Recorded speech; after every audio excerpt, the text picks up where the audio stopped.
Bonjour tout le monde et bienvenue au podcast BBN. On lance une autre belle semaine, 13 juillet 2020. Jeff Morancy qui s'installe avec vous pour les 30 prochaines minutes. Ce soir, encore une fois, gros line-up. On va se parler de Jozy Altidore.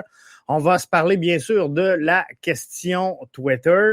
On va regarder le 11 de départ que devrait avoir l'Impact de Montréal face au Toronto FC. Est-ce qu'on peut battre Toronto FC et DCU? Et finalement, la PLSQ, ça revient. Donc, on va s'en parler également. Mais tout d'abord, on va se parler, bien sûr, de Toronto FC qui l'a échappé aujourd'hui. Je comprends pas ce qui s'est passé. 17-8, l'avantage dans les tirs pour TFC. 66% de possession de la balle. Un rouge pour DCU qui évolue une demi au complet à court d'un homme. La combinaison Akinola-Pozuelo qui était magistrale, somme toute, donc il se trouvait très bien sur le terrain. 2 buts d'ailleurs pour le duo à la 12e et la 44e minute de jeu, mais on n'a pas été en mesure chez le Toronto FC de jouer pendant 90 minutes et ça l'a fait mal. Donc, Toronto FC qui l'échappe à l'instar un peu de ce que nous présente l'Impact souvent et peut-être trop fréquemment dans le passé. Higuaín, donc, à la 84e minute et Brillant à la 91e qui viennent permettre de soutirer un match nul à TFC. Foot Garage qui nous dit, donc Rémi qui est là, yo, TFC a choqué, c'est littéralement ça. Hein? Et qu'est-ce qui se passe avec Jozy Altidore? Y a-t-il quelqu'un qui peut me renseigner là-dessus? Puis j'ai pas eu le temps de regarder sincèrement aujourd'hui, là. Vraiment une grosse journée. Il y a une mouche dans le studio qui me tanne. Mais non, grosse journée, j'arrive là, je suis vraiment dernière minute. Mais Jozy Altidore, l'impression que ça me donne de l'extérieur, là, et un peu un leader négatif dans ce tournoi-là. Stéphanie qui nous dit que c'est excellent. Je le sais, Stéphanie, c'est toujours excellent ce show-là. Je veux remercier donc les patrons avant d'aller plus loin, hein, parce que je vois Rémi embarquer, je vois Stéphanie embarquer et il y a plein de patrons donc qui sont là avec nous ce soir et qui nous écoutent. Je prends le temps de vous remercier. Si on est là aujourd'hui, c'est grâce à vous et j'espère qu'on va continuer de faire grandir cette communauté-là. Donc, visitez patreon.com/BBN Media pour nous soutenir. Donc, Jozy Altidore, je reviens là-dessus. Quel leader négatif quand même. C'est ce qui se dégage. C'est ce qui se dégage de l'intérieur, de l'extérieur. Donc, LT Scratch aujourd'hui semble pas être blessé, mais n'était pas sur le 11 de titularisation, n'était pas non plus sur les subs, donc était complètement laissé à l'écart du match. Et là, il y a trop de coïncidences dans le clan de Toronto FC pour qu'il n'y ait pas anguille sous roche, comprenez-vous? À un moment donné, un vol d'avion retardé, un ci, un ça, on y va pas, on a des cas, on n'a pas de cas. Tu sais, à un moment donné, il peut arriver un pépin, mais quand il arrive autant de pépins en si peu de temps, moi, l'impression que ça me donne, c'est qu'il y a quelqu'un à l'intérieur du Toronto FC qui essaie de saboter et de faire mauvaise presse au tournoi MLS is back, qui se poursuit, qui continue, qui garde le cap, qui a un bon protocole. Bref, j'espère qu'on va réussir à tenir ça comme ça, la pédale au fond, jusqu'à la fin du match. Donc, bien content de ce verdict nul de Toronto, que plusieurs voient comme étant un des favoris à l'intérieur du groupe C pour le tournoi MLS is back. Et moi, je suis d'un côté content, d'un autre côté, je parlais avec vous aujourd'hui sur les réseaux sociaux et j'ai hâte que l'Impact de Montréal gagne ses matchs. J'ai hâte que l'Impact de Montréal devienne bon parce qu'ils sont bons, parce qu'ils gagnent et parce qu'ils contrôlent et qu'ils dirigent leur destinée. Comprenez-vous? Dans une saison de soccer, c'est quand même long, une saison. Et si tu gagnes tes matchs, si tu gagnes tes duels, tu peux t'échapper, tu peux t'enfarger. Il n'y a personne qui va se plaindre, ça arrive. Mais si tu gagnes tes matchs, ben, tu vas finir par être bon. Tout va se lier et on va connaître des bons résultats. Mais il me semble qu'avec l'Impact de Montréal depuis les dernières années, hein, on regarde toujours les autres clubs, puis là, il faudrait qu'un tel perde son match, puis là, il faudrait qu'un autre perde son match. Puis là, si on peut avoir une nulle entre deux,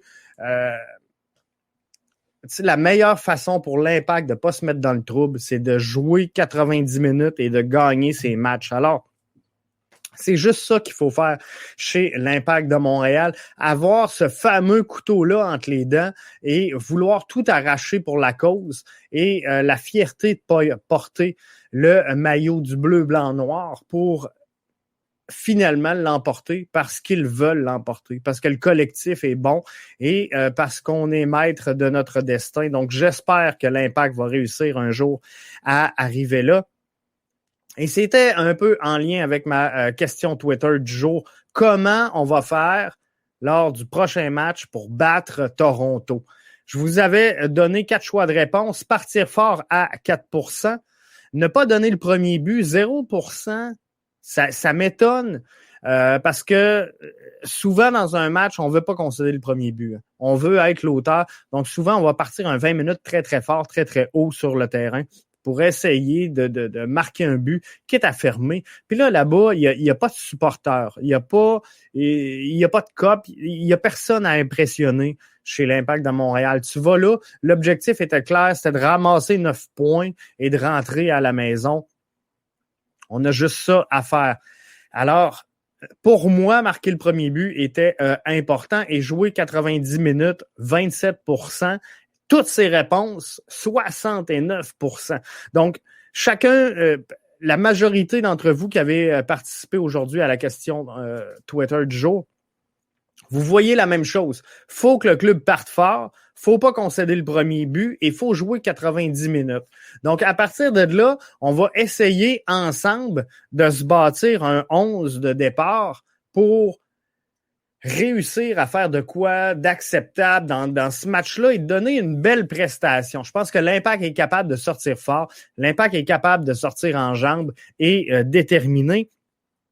Mais si on descend point par point, on veut partir fort. Pour moi, partir fort, c'est de jouer haut sur le terrain. C'est de mettre une pression assez rapide et d'être très, très agressif en début de match. Donc ça, pour moi, c'est de partir fort. Donc, on va construire le 11 ensemble à partir de là. Puis, gênez-vous pas, hein, ceux et celles qui sont là, qui sont avec nous, venez marquer des commentaires sur qu'est-ce que vous voyez. Moi, je vais y aller d'un 4-3-3 pour le prochain match. Et c'est pas ma formation et mon schéma de prédilection, je vous le dis. J'aime beaucoup mieux de jouer en 4-2-3-1 et je pense que cette année, l'Impact a l'alignement pour jouer en 4-2-3-1. Mais ce que je veux, c'est de partir fort cette rencontre-là. Donc, je place Urruti sur le terrain et je pars de l'avant, OK? Parce que je veux partir fort. Vous allez voir, je décortique tout ça avec vous. Je pars avec Urruti parce que c'est quand même le meilleur marqueur chez l'Impact de Montréal. A très bien fonctionné depuis le début de la saison. On l'a très peu vu lors du dernier match, donc il faut corriger ça. Le problème du premier match qu'on a eu face aux Revs, le ballon ne s'est jamais rendu à Maxi Urruti. On a vu une belle présence, pas une belle présence, mais une belle attaque à un moment donné de Maxi Urruti, mais c'est à peu près la seule chance qu'il a eue dans cette rencontre-là. Donc, il faut que les ballons se rendent. Mais Maxi Urruti, je vais le mettre pièce maîtresse pour mon striker. J'en ai pas d'autres. Boyan a été décevant. Je vois personne d'autre à mettre présentement là à la place de Urruti. Sur sa gauche, je vais y aller avec Balou Tabla et c'est vraiment pas mon premier choix. Si je vous présente le 11 de départ typique que j'aime présenter, j'y vais avec Romell Kyoto et je pense que sur la gauche, c'est vraiment Kyoto qui a sa place dans l'alignement de départ. Par contre, si je me fie à ce que j'ai vu, à ce que j'ai observé lors du match face aux Revs, moi, je pense que Balou peut être une belle option sur la gauche. Il a démontré des belles choses et s'il est dans une passe où il veut jouer au soccer, il va être focus, il veut aider l'Impact à avancer, bien, je pense qu'il faut l'utiliser à bon escient. Et lors du dernier match, je pense que malgré le peu de temps qu'on lui a consacré sur le terrain, a réussi à démontrer de belles choses. Donc, je vais faire confiance à Balou. Et de l'autre côté, ben normalement, j'y vais avec Orji Okonkwo. Mais sincèrement, j'ai été déçu de la prestation unilatérale, je vais le dire comme ça, mais la verticalité d'Orji lors du dernier match, c'était très, très, très difficile. Donc, elle est vraiment juste en up and down et c'est tout ce qui nous amenait de bon. Donc, je vais donner une chance à Anthony Jackson-Hamel de se faire valoir et de présenter un peu de mordant. En dessous de ça, on veut partir fort. Je vais y aller avec Taider et Wanyama pour distribuer les ballons et faire une transition entre la défensive et l'attaque. Donc, je vais y aller avec Taider Wanyama et juste en bas de eux, là, je tombe dans la deuxième stretch, OK? On ne veut pas donner le premier but. Comment on fait pour pas concéder le premier but? Et là, je repars par en bas. Moi, je pense que Diop, dans les buts, c'est non négligeable. Corrales, Binks, Fanny et Broguillard, de gauche à droite respectivement. Donc, je vous ai dit que j'y allais en 4-3-3. Corrales sur la gauche. Capitaine n'a pas fait le travail. Je suis désolé, là, mais lors du dernier match face aux Revs, le capitaine n'a pas livré la marchandise. Donc, j'y vais avec Corrales. Binks fait partie de ceux qui sont bien et qui se sont présentés au dernier match. Je prends quelques instants. Alain qui nous demande, il est où le mur de gazon? Je l'ai envoyé à la tonte. Non, c'est pas vrai. Il est caché. C'est grand les studios de Versus. Pas de Versus, de BBN Media. Donc, je vais vous le montrer sur un autre angle dans une autre émission. Mais il est encore là, le mur de gazon. Faites-vous-en pas. Et il est là pour rester. Donc, Corrales, Binks, Fanny et Broguillard de gauche à droite respectivement. Je pense que Corrales et Broguillard peuvent apporter beaucoup d'énergie, peuvent apporter un piston. On va avoir un joueur là, qui devrait s'en venir dans les prochains temps. Défenseur latéral moderne, je pense que ça va faire du bien. Corrales va faire le travail pour l'instant, mais sincèrement, il faut s'appuyer sur plus solide que ça. Et moi, je pense que s'il y a un point d'interrogation dans l'alignement de l'Impact de Montréal présentement, c'est la position de latéral gauche. Faut trouver quelqu'un en mesure de poursuivre le travail et de faire évoluer l'Impact à cette position-là. Donc, j'y vais comme ça. Corrales, Binks, Fanny, Zachary, Broguillard et Samuel Piette juste devant. Et Sam n'a pas connu son meilleur match. Et moi, je pense que à tort, on lui demande des atouts, des attributs, des applications et un investissement offensif qui n'est pas le sien, qui n'est pas naturel chez lui. On va peut-être l'avoir à long terme, mais présentement, avec un tournoi où les 3 premiers matchs comptent au classement régulier de la saison MLS, moi, je pense que tu veux une valeur sûre. Tu veux vraiment y aller pour gagner, ramasser les 9 points et de le voir déporté, perdu dans le couloir droit, un peu comme la semaine dernière. Moi, je veux pas voir ça. Donc, je vais mettre Piette dans une situation où je le sens stable, où je le sens solide. Et pour moi, là, il va se balancer de gauche à droite et il va faire le travail de récupérateur. Alors, moi, je pense que c'est super intéressant d'avoir Piette là. Et si Corrales et Broguillard décollent en flèche, je vais demander à Binks Fanny d'étirer un peu et de laisser Samuel Piette piloter le centre. Je pense que c'est la meilleure alternative. Cédric dit, moi, je vois un 4-3-3 avec un défensif et deux offensifs dans la défense centrale. Fanny et Camacho en défenseur latte gauche Corrales. Sur la droite, Broguillard, Wanyama, les deux 10. Je mets Balou et Taider. À gauche, Lassie. À droite, Okonkwo. Et en pointe, Urruti. Donc, vous voyez, c'est pour ça que je vous invite à intervenir et c'est le fun de voir cette interaction-là. Plus ça va, plus il y en a. Merci. Donc, à Cédric. Donc, 4-3-3, un peu le même schéma que moi, où j'y vais en 4-3-3. Peut-être pas la même disposition sur le terrain. Un défensif, deux offensifs, c'est exactement ce que je fais. Je demande à Piette de rester en arrière et Taider Wanyama un petit peu plus au centre. Fanny et Camacho au centre. Tu vois, moi, j'y étais avec Binks, Cédric, parce que j'ai vu des belles choses lors du dernier match pour Binks. Donc, Fanny et Binks, pour moi, vont dans le centre. Corrales à gauche, Broguillard. On est en parfaite harmonie avec ça. Wanyama en 6. Balou et Taider en haut.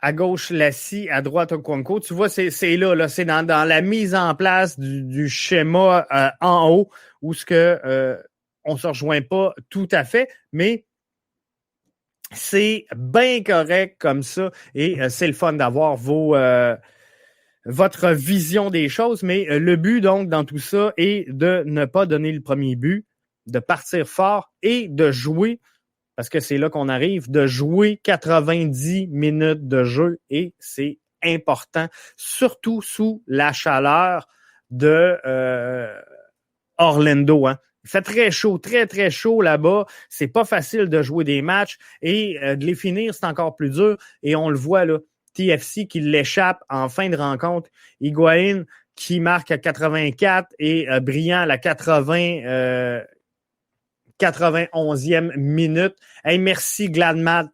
Je le sais qu'il y en a plein qui ne suivent pas présentement parce qu'il y a un match de la MLS et Houston vient de marquer. Donc, Glad, si tu peux me donner les détails, je vais les afficher et vous en parler. Donc, merci à tous ceux qui sont là, qui sont branchés avec nous. Ceux qui sont pas là, vous allez le entendre en différé, mais nous autres, on est live jusqu'à 8h30 et c'est le fun parce qu'on suit les matchs avec vous. Donc, merci. Ça veut dire qu'il y en a qui écoutent le match puis qui nous suivent.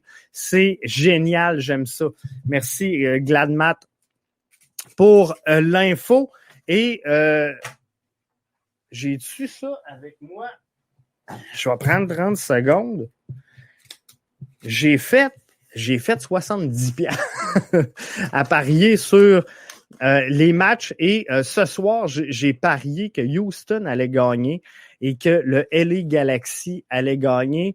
J'ai une possibilité de mettre la main sur, on va-tu le voir, 176 et 25, ça, c'est flou un peu, on s'excuse, mais on est là. Donc, 1-0 Dynamo à la 10e minute de jeu. Je vous affiche ça à l'instant. Merci encore, Glad Matt. Donc, si Houston gagne et si LA Galaxy gagne, je suis riche demain matin. Hey, merci encore une fois. Donc, on veut jouer 90 minutes, comme je vous disais. Toronto qui l'échappe en fin de match, concède un but à 84 minutes, un but dans le temps arrêté à la 91e, alors que il évolue à 11 contre 10 sur le terrain. C'est super important de tenir la pédale dans le fond et c'est là qu'on va le voir. Et jouer 90 minutes, là, ça demande beaucoup de jus. Et là, je vais dire à Thierry Henry, s'il vous plaît, de grâce, utilise tes 5 changements. Moi, je pense que le 11 que je vous ai présenté ce soir, là, il est plus évident, là. On le verra pas bien. C'est un peu un beau barbeau. Mais Corrales, Binks, Fanny, Broguillard, Piette, Tyler Wanyama avec Urruti, Balou, Anthony Jackson-Hamel. Moi, je pense que si on rentre, je donne un exemple, là, on sort Binks pour rentrer un Waterman. On a fait un premier changement ou un Camacho. Camacho qui pourrait faire pour terminer le match en charnière centrale. On a pris un changement. Moi, je veux m'en garder un changement pour blessure et c'est fragile. C'est fragile là-bas. À Orlando, les muscles sont étirés. Je le disais, je le répète, il fait très, très chaud. Donc, c'est fragile et on peut facilement se blesser. Donc, faut se garder une carte cachée pour les blessures et un ajustement. Si la stratégie l'autre bord change, on veut changer le schéma tactique pour répondre. Donc, je me garde un changement là. Et on a 5 changements sur 3 phases. Donc, Balou, Urruti, Anthony Jackson-Hamel. Moi, je te sors ça tout en même temps. Et je rentre Boyan avec Lassie ou Kyoto sur la gauche et Orji sur la droite. Moi, je pense qu'en fin de match, ils peuvent démontrer une belle énergie. Ils peuvent amener quelque chose de vraiment bien. Et Cédric, il mettait quoi, lui? Balou, Taider, Lassie, Okonkwo. Donc, c'est ça, Orji, Kyoto et Boyan. Moi, je pense que ça peut bien finir un match et permettre à l'Impact donc d'aller chercher ce 3 points très, très important. S'ils veulent aspirer à passer là, au second tour, faut absolument qu'on aille chercher les 6 prochains points. Donc, 3 points face au Toronto FC et 3 points face à DC United. Et c'était ma deuxième question Twitter du jour. C'est rare qu'il y en a 2, mais est-ce que à la lumière de ce que vous avez vu comme performance ce matin, est-ce que Toronto et DCU sont des équipes prenables pour l'Impact de Montréal? Vous m'avez dit oui à 44%, non à 38%. 4% seulement pensent qu'on peut battre seulement TFC et 14% pensent qu'on peut battre seulement DCU.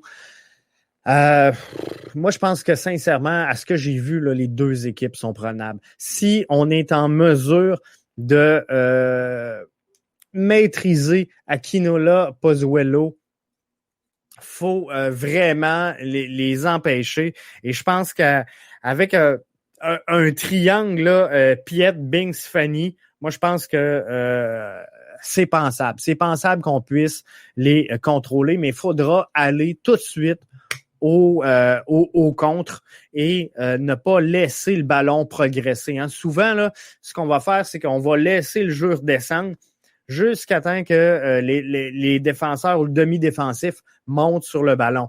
Mais là, dans le match contre Toronto, si on veut le gagner, tu perds le ballon, tu retournes à la balle, tu retournes à l'action et un joueur viendra en couverture pour te backer, mais tu peux pas permettre à l'adversaire de créer le jeu et de te l'imposer et de t'imposer son rythme de jeu. Donc, ça va être super important pour l'Impact qu'à chaque fois qu'on va perdre un duel, on aille tout de suite à cadrer le joueur finalement et essayer d'emporter cette reprise-là de la balle. Sinon, le contrer dans les couloirs, c'est sûr qu'on faut pas concéder l'axe. Si on donne l'axe à Toronto FC, ils vont s'amuser toute la soirée et ça, on veut pas ça. Donc, on va essayer de le cadrer, de l'amener ses lignes de touche et de récupérer le plus rapidement possible. Parce que dès plus on va récupérer haut sur le terrain, meilleure sera la relance pour l'Impact de Montréal. Et c'est exactement ce qu'on veut, de relancer rapidement. Puis c'est pas vrai. Arrêtez de me dire que l'Impact, c'est juste un club capable de jouer sur les contres. Moi, je pense sincèrement que l'Impact de Montréal est en mesure de créer et d'animer le terrain et d'imposer son rythme de jeu. Encore faut-il qu'il aille ici un peu de vouloir et on a les compétences pour le faire. Là. Sincèrement, là, l'Impact de Montréal n'a pas eu au cours des facilement 3-4 dernières années, n'a pas eu à aucun moment malgré la présence de Piatti, n'a pas eu la profondeur qu'elle possède maintenant sur son line-up, son alignement et sa feuille de match. Donc, tout est possible. Tout est possible pour l'Impact de Montréal. Il faut juste un peu de volonté, un peu de vouloir et foncer. Donc, est-ce que TFC est prenable et DCU? La réponse est oui, mais faut-il y croire? Et ça se passe avant le match. Donc, j'espère que le message a passé de Thierry à ses gars parce que au sortir du dernier match, Thierry avait l'air de dire que finalement, peu importe le schéma tactique que tu utilises, si les joueurs veulent pas jouer, ça mènera à rien. Il n'a pas tort sur tout. Je pense que l'alignement n'était pas favorable à une bonne prestation de l'Impact de Montréal, on va se le dire. Là. On a tout fait what? Hein? Qu'est-ce qui se passe quand on a vu le 11 sortir et qu'on n'était pas capable, personne, de le mettre sur papier, ce 11-là, avant qu'on le figure et qu'on le voit sur le terrain?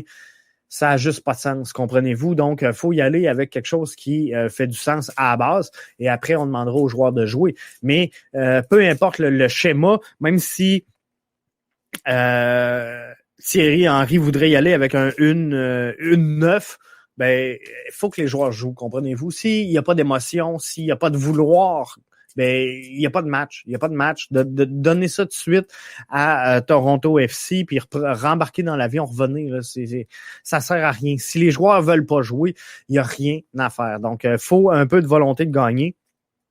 Et c'est ce qu'il faut à l'Impact. En terminant, je veux dernier point, PLSQ. Ça reprend bientôt, très prochainement. On va s'en parler un petit peu plus cette semaine. On est en train de travailler quelque chose là-dessus. Sur la PLSQ, les patrons de l'émission sont au courant. On les a avisés qu'on s'en venait avec quelque chose sur la PLSQ. Donc, j'ai hâte de vous présenter ça. Mais PLSQ, donc les filles, 4 équipes dans la classe féminine vont reprendre l'activité avec 3 matchs finalement pour chacun des 4 formations. Chez les gars, il y a 6 des 9 clubs qui vont reprendre l'action. On va vous donner tout ça en détail, là. Et peut-être qu'il y en a à ce moment-ci qui se demandent pourquoi qu'on va jouer seulement 6 clubs sur 9. Il y a des raisons économiques, il y a des raisons de transport, il y a tout plein d'affaires. Mais les gars devraient jouer 6 matchs. 6 clubs sur 9 qui devraient jouer pour 10 rencontres à peu près chacun au calendrier. Gladmat, merci encore pour le suivi. C'est rendu 1-1.